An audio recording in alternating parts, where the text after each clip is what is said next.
Well, good evening, guys. It's good to see you again. I hope you're enjoying the little bit of videos that we have been sending your way. Tonight, we're standing at the Mendenhall Glacier. This glacier that is behind me is about 3 miles away from where I am standing, and it is about the size of the entire state of Rhode Island.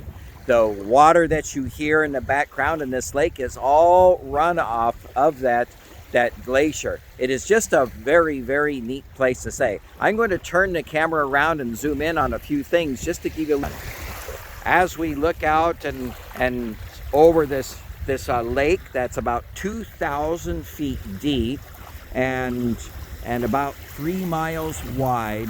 You can see these little icebergs. This little iceberg here has broken off, and this is the size, that glacier iceberg is about the size of a house, but you only see 1/10 of it.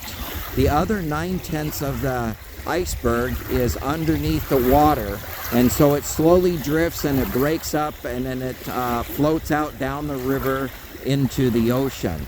As I show you a little bit as we move, I'll show you what the glacier looks like. Here we're looking at the face of the glacier, and you can see how it takes and it goes up into the mountains. We're seeing just one little piece of it because it all takes and winds up in and through the mountains. But what is so interesting about glaciers, it reminds me in Genesis of the story. I'm going to turn this to see, but it reminds us of the story in Genesis when Noah was building the ark.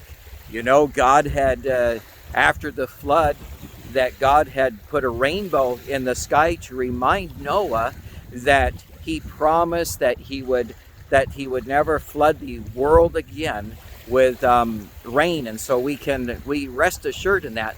But what I think is really neat is back during that time, not only are the rainbows a reminder, but when we look at these glaciers, a lot of these glaciers were formed when the flood happened, because here in Alaska, all that rain froze and it turned to ice, and it covered all the mountains with the snow and ice and water. And now what we do is it continues to melt. As a matter of fact, where I am standing right here, which is about 3 miles from the glacier, is about 60 years ago, this very land, I would be standing inside of the glacier. And I thought it very interesting that they found some wood that was frozen this summer that had broken off and had come out of the glacier. And the scientists said, you know, this is wood, and they dated it, and they said it's about 10,000 years old. And I thought, isn't that interesting? That's about the time that the flood would have happened. And so, you know, you see God's handiwork, and when you look around, and as you look, you can see the handiwork of God everywhere you look. And as we look, I'm just kind of showing you what it's like, but it is so neat that we have such an awesome God. And even as we look at creation, he continually shows us and reminds us of his great power. And even the promises with Noah as he put that rainbow in the sky. Here in Alaska, we have all these glaciers that just again are signs that we have such an awesome God. Well, I hope you have a good time at your vacation Bible school, and we look forward to talking to you tomorrow. We'll see you later. Bye.